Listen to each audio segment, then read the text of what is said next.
Kunafah is a traditional Middle Eastern dessert. It is typically made with shredded pastry layers, phyllo dough, enclosing a creamy soft milky cheesy pudding. Drizzled with fragrant simple syrup and adorned with crushed pistachios for a classy look.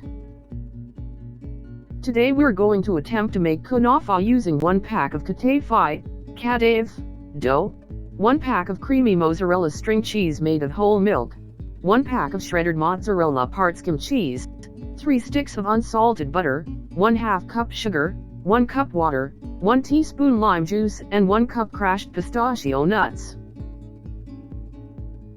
Let's start by cutting the shredded dough. Divide it into 2 parts and set it aside. Next, cut the string cheese and butter. Mix the softened butter and shredded dough until no lumps of butter are seen.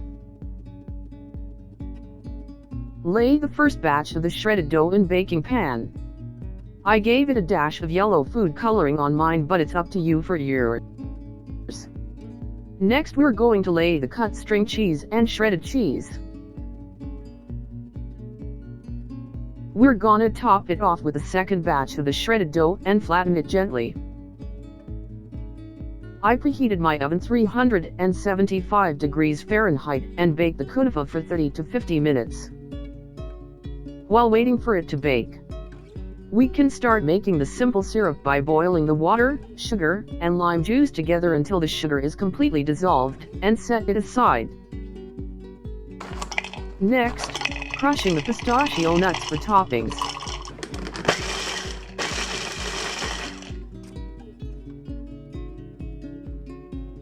Let the baked kunafah cool down for 5 to 10 minutes.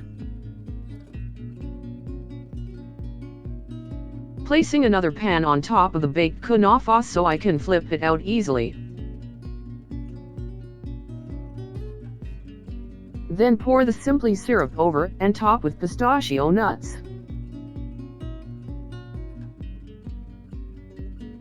It's ready to eat and best consume when warm.